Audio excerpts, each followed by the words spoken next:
సామాజిక న్యాయం కోసం గళమెత్తిన సామాన్యుడి స్వరం Kapunadu. Please subscribe our channel. Kapunadu వీక్షకులకి స్వాగతం.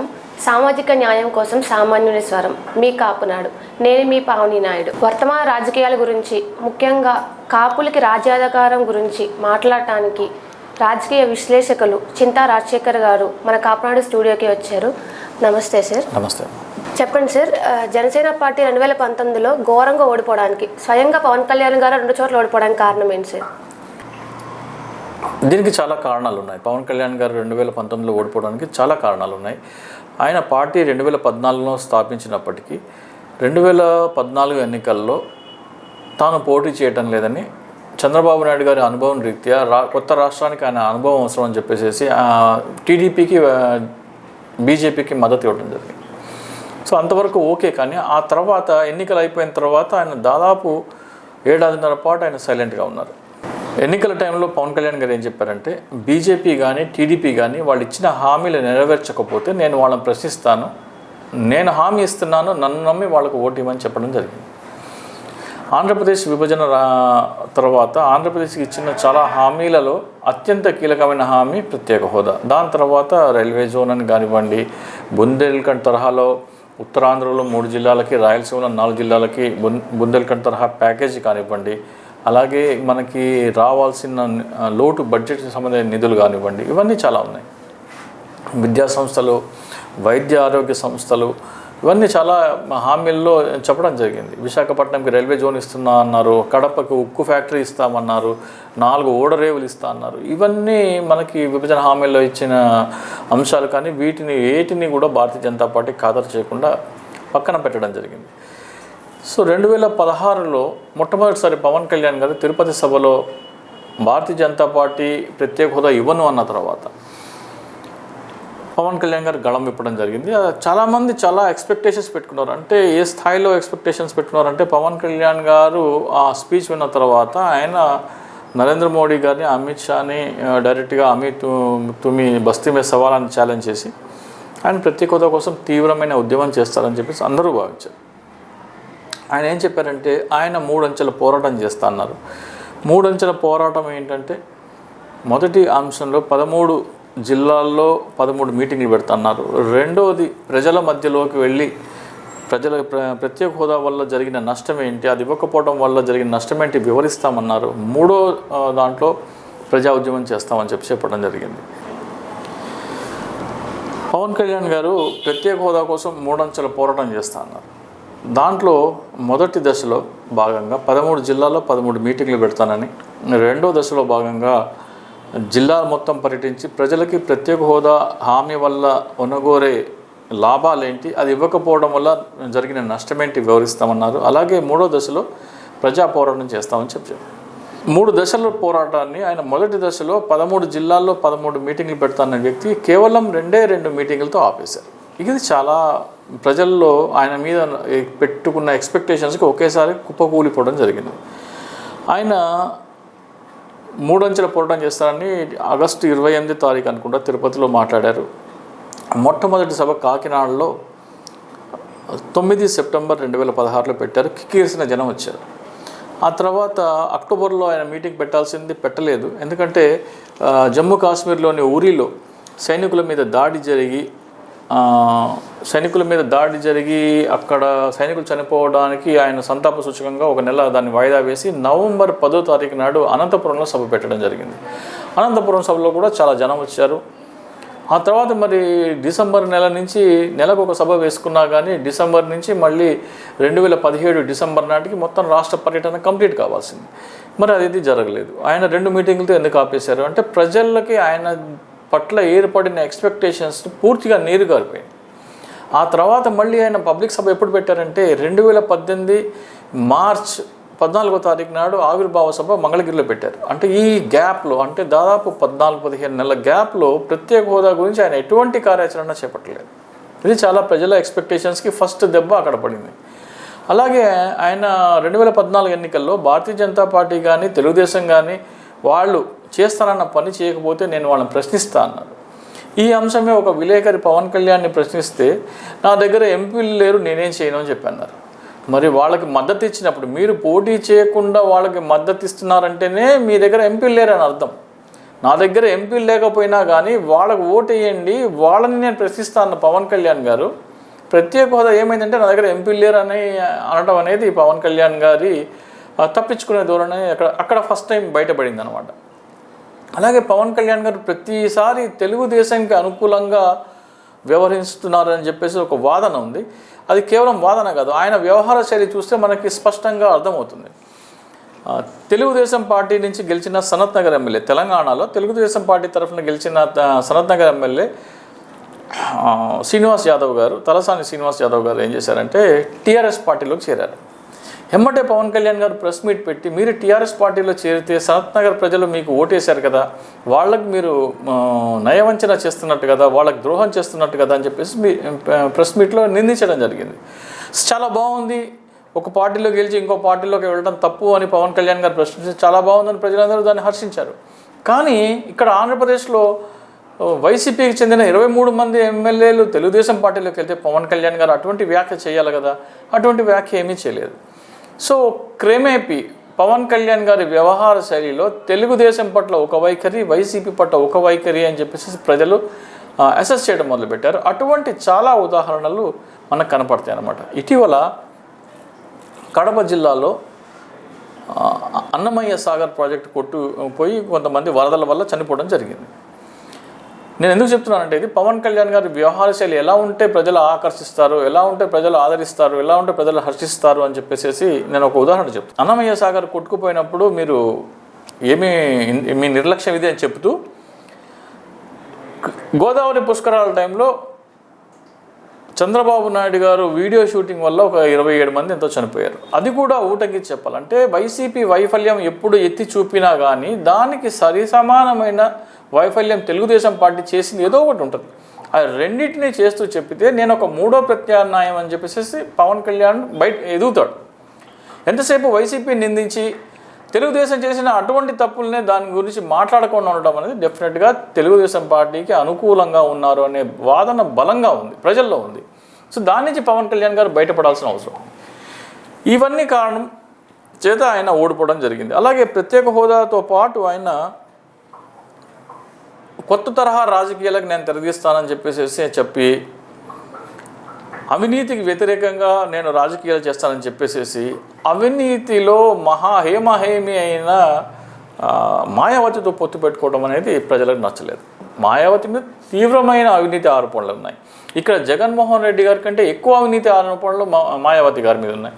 అటువంటి ఇక్కడ జగన్మోహన్ రెడ్డి అవినీతి పరుడు అని చెప్పేసి మీరు అంటూ అవినీతి పరురాలైన మాయావతితో పొత్తు పెట్టుకుంటే ప్రజలు మిమ్మల్ని ఎట్లా హర్షిస్తారు? సో అది కూడా చాలా పెద్ద తప్పిదం. అలాగే చివరి నిమిషం వరకు రేపొద్దున్న బీఫామ్ ఇస్తానంటే కూడా ఈ రోజు వరకు అభ్యర్థి ఎవరు అని చెప్పి ఖరారు కాకపోవడం కూడా చాలా పెద్ద లోటు. అలాగే కార్యకర్తలని వాళ్ళకి ఒక జాబ్ క్యాలెండర్ ఇచ్చేయాలి, వాళ్ళకి ఒక బాధ్యత ఇచ్చేయాలి, ఒక కార్యాచరణ. ఇప్పుడు ఎలాగైతే డిజిటల్ క్యాంపెయిన్ గురించి ఎలాగైతే ఇచ్చారో అలా ఒక 3 రోజుల కోసం కాదు, మొత్తం ఎన్నికల వరకు ఒక క్యాలెండర్ ఇచ్చేయాలి, వాళ్ళకి ఒక షెడ్యూల్ ఇచ్చేయాలి. లేకపోతే నెలకు ఒకసారి ఇష్యూ ఈ నెలలో మీరు ఈ పని చేయాలి. నెల రోజుల పాటు కార్యకర్తలు ఆ పని చేస్తూ ఉండాలి, ప్రతి గ్రామంలో చేస్తూ ఉండాలి. అటువంటి కార్యాచరణలు 100 చెప్పినా కానీ వాటిని పట్టించుకోలేదు పవన్ కళ్యాణ్ గారు. ఆ ఓటమి తర్వాత కూడా ఈ 2.5 సంవత్సరాలలో అటువంటి కార్యాచరణ ఏమీ లేదు. 3 రోజుల్లో డిజిటల్ క్యాంపెయిన్ వల్ల ఏం ఒరుగుతుంది? సో ఇవన్నీ కారణాలు అన్నమాట. పవన్ కళ్యాణ్ గారు కూడా ఓడిపోవడానికి ఆయన చెప్పిన పోరాటాలు, ఆయన చేస్తానన్న పోరాటాలు ఏవి ఆయన చేయకపోవడం, ఎన్నికల ముందు వరకు అభ్యర్థి ఎవరో ఖరారు చేయకపోవడం, అలాగే కేవలం వైసీపీని మాత్రమే టార్గెట్ చేస్తూ తెలుగుదేశం అదే తప్పు చేస్తే, అదే స్థాయిలో అదే ఇంటెన్సిటీ అదే మ్యాగ్నిట్యూడ్ ఉన్న తప్పు తెలుగుదేశం చేస్తే దాని గురించి పట్టించుకోకపోవటం, మరీ ముఖ్యంగా కాపులకి రిజర్వేషన్ అంశంలో ముద్రగడ పద్మనాభం గారు చేస్తున్న పోరాటం టైంలో పూర్తిగా దాన్ని విస్మరించి నాకు పట్టదు అన్నట్టు పవన్ కళ్యాణ్ గారు వ్యవహరించడం అనేది చాలామందికి నచ్చలేదు. అదే ఆయన ఓటమికి కారణం. థ్యాంక్ యూ సార్, చక్కటి విశ్లేషణ ఇచ్చారు. అయితే మరి కాపులకి రాజ్యాధికారం దక్కుతుందంటారా? అంటే ముఖ్యంగా పవన్ కళ్యాణ్ గారు ముఖ్యమంత్రి అవుతారా లేదా? ఆ ఛాన్సెస్ ఉన్నాయా లేవా? పవన్ కళ్యాణ్ గారు ముఖ్యమంత్రి అయ్యే ఛాన్స్ 70% ఉంది. ఈ రోజు నుంచి అయినా సరే పవన్ కళ్యాణ్ గారు ఒక ఫిక్స్డ్ షెడ్యూల్డ్ క్యాలెండర్ పెట్టుకొని దానికి అనుగుణంగా కార్యాచరణ చేస్తూ పోతే ముఖ్యమంత్రి 80 సీట్లు ఖచ్చితంగా గెలిచే అవకాశం ఉంది. 80 సీట్స్. దానికి పవన్ కళ్యాణ్ గారు చేయాల్సింది చేస్తారా లేదా అనేది ఆయనకి మనం వదిలిపెడదాం. ముఖ్యంగా నేను ఇందాక చెప్పినట్టు జగన్మోహన్ రెడ్డి చేసే ఒక తప్పిదాన్ని, ఏ తప్పైనా సరే జగన్మోహన్ రెడ్డి చేసే తప్పిదాన్ని, అటువంటి తప్పే చంద్రబాబు నాయుడు కూడా గతంలో చేస్తుంటారు. దాన్ని కూడా కోరిలేట్ చేస్తూ వీళ్ళిద్దరూ ప్రజలకి ఉపయోగకరం కాదు, వీళ్ళిద్దరూ ప్రజలకి హానికరం అనేది ఇస్తే ఆయన థర్డ్ ఆల్టర్నేటివ్గా ఎమర్జ్ అవుతాడు. కేవలం జగన్మోహన్ రెడ్డిని విమర్శిస్తే జగన్మోహన్ రెడ్డి మీద వ్యతిరేకత పెరిగి ఆయన బలహీనంగా ఉండి ఆ వ్యతిరేకత అంతా తెలుగుదేశంకి ఉపయోగపడే అవకాశం ఉంది. ఎప్పుడైతే ఆయన చంద్రబాబునే జగన్మోహన్ రెడ్డిని సమానంగా వ్యతిరేకిస్తారో ప్రతి అంశం మీద, సో వీళ్ళిద్దరూ పనికిరారు, నేను మూడో ప్రత్యామ్నాయం అనే సంకేతం వెళ్తుంది. ఇప్పుడు కేవలం ఏమంటున్నారు, జగన్మోహన్ రెడ్డి మంచోడు కాదు అంటున్నారు. అంటే ఏంటి, చంద్రబాబు నాయుడు అయినా తీసుకోండి, నన్నన్నా తీసుకోండి అంటున్నారు. నన్ను తీసుకోమనడానికి నాకు అంత బలం లేదని కూడా చెప్తున్నారు. సో ఈ ధోరణి మార్చుకోవాలి టోటల్గా. ఎప్పుడైనా సరే జగన్మోహన్ రెడ్డి గారి మీద ఒక విమర్శ చేస్తే, విశాఖపట్నం స్టీల్ ప్లాంట్ ఉంది, విశాఖపట్నం స్టీల్ ప్లాంట్ని ఇద్దరిని అనాలి, జగన్మోహన్ రెడ్డిని అనాలి, చంద్రబాబుని అనాలి. అలాగే వరదల్లో మొన్న అన్నమయ్య సాగర్ కొట్టుకుపోయింది. గతంలో పుష్కరాల టైంలో మీరేం చేశారు? ప్రతి అంశంలో చంద్రబాబు నాయుడిని కోట్ చేయాలి. జగన్మోహన్ రెడ్డి మీద ఒక విమర్శ చేసినప్పుడల్లా చంద్రబాబు నాయుడు అటువంటి తప్పేముందో వెతికి మరి దాన్ని కూడా కోట్ చేస్తూ విమర్శిస్తేనే వీళ్ళిద్దరూ పనికిరారు, నేను మీ కాబోయే ముఖ్యమంత్రిని మీకంటే బెటర్ సర్వీస్ ఇస్తానన్న సంకేతం వెళ్తుంది. ఆ ప్రయత్నం చేయట్లేదు. అతి కీలకమైన విషయం ఏంటంటే ఆయన తెలుగుదేశంతో పొత్తు పెట్టుకుంటారనే వాదన ఉంది. అది వాళ్ళ రెండో స్థాయి నాయకులు అంటే బోలిశెట్టి సత్య గారు కానివ్వండి, వాళ్ళ అధికార ప్రతినిధులు కానీ ఖండిస్తున్నారు, కానీ పవన్ కళ్యాణ్ గారు ఖండించట్లేదు. అది చాలా తప్పు. ఖచ్చితంగా ఎట్టి పరిస్థితుల్లో 600 అయినా సరే మేము తెలుగుదేశం పార్టీతో మేము పొత్తు పెట్టుకోవట్లేదు అని చెప్పాలి. మూడో అంశం ఏంటంటే భారతీయ జనతా పార్టీతో పొత్తు పెట్టుకోవడం అంటే ఒక టన్ను గుదిబండ మెడలో వేసుకుని గోదావరి ఈదటంకి వెళ్ళినట్టు లెక్క. భారతీయ జనతా పార్టీ పట్ల రాష్ట్రంలో తీవ్రమైన వ్యతిరేకత ఉంది. ప్రత్యేక హోదా అంశంలో కానివ్వండి, కడప ఉక్కు ఫ్యాక్టరీ అంశంలో కానివ్వండి, రైల్వే జోన్ అంశంలో కానివ్వండి, పోలవరం నిధుల అంశంలో కానివ్వండి, ఏ ఒక్క అంశంలో కూడా భారతీయ జనతా పార్టీ ఆంధ్రప్రదేశ్కి న్యాయం చేయకపోగా అన్యాయము, ద్రోహం, దగా చేసింది. అటువంటి భారతీయ జనతా పార్టీతో పొత్తు పెట్టుకొని మీరు ఎన్నికలకు వెళ్తే ఖచ్చితంగా మీకు గెలిచే అవకాశం కాదు, డిపాజిట్ కూడా దక్కే అవకాశం లేదు. ఎంత త్వరగా బీజేపీతో పొత్తు తెంచుకుంటే అంత త్వరగా జనసేన పార్టీ బలపడుతుంది. ఇక 4వ అంశం ప్రత్యేక హోదా. పవన్ కళ్యాణ్ గారు పార్టీ పెట్టిన తర్వాత లేవనెత్తిన మొట్టమొదటి అంశం ప్రత్యేక హోదా. దాని గురించి ఆయన చాలా పోరాటాలు చేస్తున్నారు, అవసరమైతే ఆయన ఆమరణ నిరాహార దీక్ష చేస్తున్నారు, కానీ దాని గురించి పెద్దగా పట్టించుకోలేదు. ఈ రోజున ఏమంటున్నారంటే జగన్మోహన్ రెడ్డి గారు 25 ఎంపీలు ఇస్తే ఆయన ప్రత్యేక హోదా తెస్తున్నారు కదా, వెళ్ళి ఆయన అడగండి అంటున్నారు. ఇది చాలా తప్పు. ఎందుకంటే చంద్రబాబు నాయుడు గారు ముఖ్యమంత్రిగా ఉన్నప్పుడు కూడా ఆ మాట అనాల్సింది కదా పవన్ కళ్యాణ్ గారు. చంద్రబాబు నాయుడు గారు ముఖ్యమంత్రి, ఆయన దగ్గర 18 మంది ఎంపీలు ఉన్నారు, ఆయన వెళ్ళి అడగండి, నన్ను అడుగుతారు ఎందుకు అని అనకుండా సభలు పెట్టి అనంతపురంలో, కాకినాడలో సభలు పెట్టారు. మళ్ళీ మోడీని ఛాలెంజ్ చేశారు, ఇంగ్లీష్లో మాట్లాడారు, హిందీలో మాట్లాడారు, ఆమరణ నిరాహార దీక్ష ఇన్ని చేశారు. చంద్రబాబు నాయుడు ముఖ్యమంత్రిగా ఉన్నప్పుడేమో మోడీని ఢీకొంటానని చెప్పేసి అని, ఈ రోజున మోడీని ఢీకొండకుండా నీ సంగతి నువ్వు చూసుకో అని చెప్పేసి జగన్మోహన్ రెడ్డి గారు మీ తోసేయటం అనేది ప్రజలు హర్షించరు. ఆ రోజున మీరు చంద్రబాబు నాయుడు గారు ఎన్డీఏలో పొత్తులో ఉన్నారు కాబట్టి ఆయన మాట్లాడలేరు, కాబట్టి ఆయన తరఫున మీరు పోరాటం చేశారనే సంకేతం వెళ్తుంది. సో గతంలో చంద్రబాబు నాయుడు గారు ముఖ్యమంత్రిగా ఉన్నప్పుడు మీరు నరేంద్ర మోడీని ఢీకొంటున్నారంటే అది చంద్రబాబు నాయుడు కోసం చేశారనే భావన వెళ్తుంది.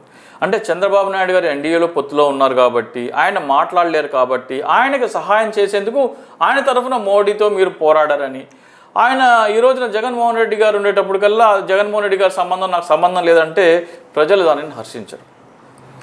ఆ రోజున చంద్రబాబు నాయుడు గారు ముఖ్యమంత్రిగా ఉన్నప్పుడు మోడీతో పోరాడాల్సిన, ప్రత్యేక హోదా పోరాటాన్ని చేయాల్సిన ఆయన బాధ్యత కూడా కాబట్టి ఆయన మీరు మోడీతో పోరాడారు. చంద్రబాబు నాయుడు గారు ముఖ్యమంత్రిగా ఉన్నప్పుడు మేము మోడీతో పోరాడినట్టే జగన్మోహన్ రెడ్డి గారు ముఖ్యమంత్రిగా ఉన్నప్పుడు కూడా మోడీతో పోరాడాల్సిన అవసరం ఉంది.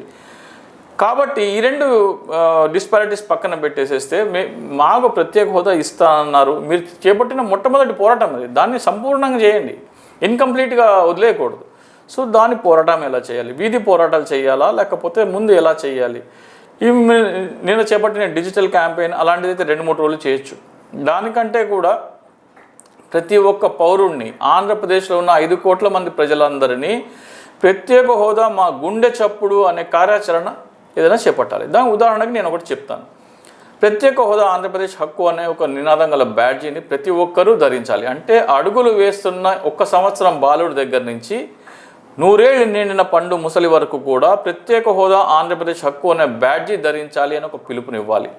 వాళ్ళ కార్యకర్తలందరికీ ఈ బ్యాడ్జీలు ధరించాలని చెప్పేసి పిలిపించి వాళ్ళ ఇంటి వెలుపల ప్రత్యేక హోదా ఆంధ్రప్రదేశ్ హక్కు అనే నినాదం ప్రదర్శించమని చెప్పాలి. అది ఇల్లు అయితే ఇల్లు అవ్వచ్చు, ఎవరికైనా సరే కార్యాలయం ఉంటే ప్రైవేట్ కార్యాలయం ఉంటే ప్రైవేట్ కార్యాలయం అవ్వచ్చు, అలాగే వ్యాపార ప్రాంగణం ఉంటే దానిపైన అవ్వచ్చు. వాటి ఎదురుగా ప్రస్ఫుటంగా ఆ బిల్డింగ్కి బాగా జనాలకు కనపడేలాగా దాన్ని ప్రదర్శించమని చెప్పాలి. 5 కోట్ల మందిని ఒక తాటి మీదకి తీసుకొచ్చి ఒక శక్తిగా పవన్ కళ్యాణ్ గారు మారితే 5 కోట్ల మందికి ప్రజలకు పిలుపు ఇవ్వాలి. మీరు ప్రత్యేక హోదా అంశం పార్టీలకు అతీతంగా, కుల మతాలకు అతీతంగా ప్రతి ఒక్కరు గుండెల మీద ప్రత్యేక హోదా నినాదం మా గుండె స్పందన అనే సంకేతం ఇచ్చేగా ధరించాలి. అలాగే ఇంటి వెలుపల కానీ, ఇంటి వెలుపలతో పాటు వ్యాపార ప్రాంగణం కానివ్వండి, కార్యాలయం కానివ్వండి, లేకపోతే ఏదైనా సరే బిజినెస్ కానివ్వండి, బడ్డీ కొట్టు నుంచి మాల్ వరకు ప్రతి ఒక్కరూ ప్రత్యేక హోదా ఆంధ్రప్రదేశ్ హక్కు అనే నినాదం ప్రదర్శించాలని పిలిపిస్తే కార్యకర్తలందరినీ ఈ కార్యాచరణ చేపట్టాలని కార్యాలయాలకి ప్రజల మధ్యలోకి పంపించి వెళ్తే ఇంటింటికి జనసేన పార్టీ నినాదం వెళ్తుంది. ఈ కార్యాచరణ చేపడితే పవన్ కళ్యాణ్ గారు రాబోయే ఎన్నికల్లో 80 సీట్లకు తక్కువగా గెలవరు. ఈ కార్యాన్ని చేపట్టడానికి మరి పవన్ కళ్యాణ్ గారు ఎప్పుడు ఆసక్తి చూపుతారా లేదా అని మనమైతే చెప్పలేం. కానీ మీరన్న ప్రశ్న ఏందాక కాపు ముఖ్యమంత్రి అవుతారా లేకపోతే ముఖ్యమంత్రి పీఠానికి దారేది అని మీరు అడిగిన ప్రశ్నకి ఇది సమాధానం. ఇది చేస్తే 5 కోట్ల మంది ప్రజలని ఒక తాటి మీదకి తీసుకొచ్చి 5 కోట్ల మంది ప్రత్యేక హోదా ఆంధ్రప్రదేశ్ హక్కు అనే బ్యాడ్జీ పెట్టించగలిగి ఆంధ్రప్రదేశ్లో ఉన్న ప్రతి ఇల్లు మీద, ప్రతి వ్యాపార ప్రాంగణం మీద, ప్రతి కొట్టు మీద, ప్రతి కార్యాలయం వెలుపల ప్రత్యేక హోదా ఆంధ్రప్రదేశ్ హక్కు అనే నినాదం మీరు పవన్ కళ్యాణ్ గారు ప్రదర్శించేలాగా వాళ్ళ కార్యకర్తలని, వాళ్ళ అభిమానుల్ని సమాయత్తం చేసి దాన్ని సాధించగలిగిన రోజున ఘంటాపథంగా పవన్ కళ్యాణ్ గారు ముఖ్యమంత్రి అవుతారు. Thank you so much sir. చాలా మంచి సూచనలు ఇచ్చారు పవన్ కళ్యాణ్ గారు గెలవడానికి. మొన్న లోకేష్ గారు జనసేన ఆఫీస్కి వెళ్ళారు సార్. అంటే ఇప్పుడు తెలుగుదేశానికి జనసేనతో అవసరం ఉందా లేకపోతే జనసేనకి తెలుగుదేశంతో అవసరం ఉందా? వెరీ గుడ్ క్వశ్చన్ అండి. ఇది యాక్చువల్లీ లోకేష్ గారు అంత యాదృచ్ఛికంగా కానీ లేకపోతే ఏమారిపాటుతో కానీ ఏమీ వెళ్ళలేదు. ఆయన ఉద్దేశపూర్వకంగా వెళ్ళారు, ఒక సంకేతం ఇవ్వడానికి వెళ్ళారు. తెలుగుదేశం పార్టీ చాలా దయనీయమైన పరిస్థితిలో ఉంది. చంద్రబాబు నాయుడు గారు వయసు పైపడిపోయింది, అలాగే ఆయన అంత చురుకుగా లేరు, ఆయన వ్యూహాలు కూడా పనిచేయట్లేదు. లోకేష్ గారు ఆయనకు ప్రత్యామ్నాయంగా ఎదగటానికి చాలా టైం పడుతుంది. ఆయన ప్రస్తుతానికి అయితే చంద్రబాబు నాయుడు గారిని రీప్లేస్ చేసే పరిస్థితిలో లేదు. సో ఈ పరిస్థితిలో తెలుగుదేశం పార్టీకి ఖచ్చితంగా ఒక అండ అవసరం. అది పవన్ కళ్యాణ్ రూపేణ వాళ్ళకి స్పష్టంగా కనబడుతుంది. కాబట్టి జనసేన పార్టీ కార్యాలయానికి వెళ్తే అదొక చర్చ మొదలవుతుంది, అలాగే ఏదన్నా ఒక డిబేట్ స్టార్ట్ అవుతుందని చెప్పేసి లోకేష్ గారు వెళ్ళారు. అది ఉద్దేశపూర్వకంగా చేసిన ఇది. చాలామంది ఏమంటున్నారంటే అది ఏదో యాదృచ్ఛికంగా ఏదో తెలియకుండా వెళ్ళారంటే దాన్ని అయితే మనం కొట్టిపారేయలేము. అది ఉద్దేశపూర్వకంగానే వెళ్ళారు, ఒక డిబేట్ స్టార్ట్ అవ్వడానికి వెళ్ళారు. ఇక తెలుగుదేశంకి జనసేన పార్టీ అవసరం ఉందంటే ముమ్మాటికి అవసరం ఉంది. జనసేన పార్టీకి తెలుగుదేశం అవసరం ఉందా అంటే మనం చెప్పిన కార్యాచరణ అంటే పవన్ కళ్యాణ్ గారు స్వంతంగా ప్రత్యేక హోదా ఉద్యమం చేపడితే ఆయనకి ఏ పార్టీ అవసరం లేదు, బీజేపీ అవసరం లేదు, తెలుగుదేశం అవసరం లేదు. ఆయన జగన్మోహన్ రెడ్డిని సైతం ఢీకొని 80 స్థానాలు గెలుచుకునే అవకాశం ఉంది. కాకపోతే ప్రతి కార్యకర్త, ప్రతి అభిమాని ఈ 2.5 సంవత్సరాలు అదే పని మీద ఉండాలి. ప్రతి ఒక్కరి చేత బ్యాడ్జీ పెట్టించాలి. బ్యాడ్జీ పెట్టించి ప్రత్యేక హోదా కోసం కట్టుబడి ఉంటామని ప్రతిజ్ఞ చేయించాలి. ఈ కార్యాచరణ కనుక పవన్ కళ్యాణ్ గారు చేపడితే డెఫినెట్గా ముఖ్యమంత్రి ఆయనే అవుతారు. మరిన్ని వివరాలు కావాలంటే వాళ్ళ కార్యాలయం తరఫు నుంచి ఎవరైనా సరే మనం సంప్రదిస్తే మనం ఇంకా వెళ్ళి మరింత విపులంగా వివరించి దానికి వ్యూహ రచన ఏంటి, దానికి రోడ్ మ్యాప్ ఏంటి అనేది ఇంకా చాలా డీటెయిల్గా మనం చెప్పగలం. సో ఈ స్ట్రాటజీ మాత్రం జనసేన పార్టీ అవలంబిస్తే 80 స్థానాలకు తక్కువ లేకుండా గెలుచుకొని వాళ్ళు ముఖ్యమంత్రి అయ్యే అవకాశం ఉంది. Thank you so much sir, చాలా మంచి విశ్లేషణ నమస్తే. ఇచ్చారు. మా ఛానల్ ద్వారా జనసేన వాళ్ళందరికీ మీ విశ్లేషణ అందజేస్తాం sir. Thank you so much sir. Thank you. ఇది ఈరోజు చింతా రాజశేఖర్తో విశ్లేషణ. మీకు ఇంకా ఏమైనా డౌట్స్ ఉంటే don't forget to comment below and don't forget to subscribe and please like our channel. Thank you. Please subscribe our channel.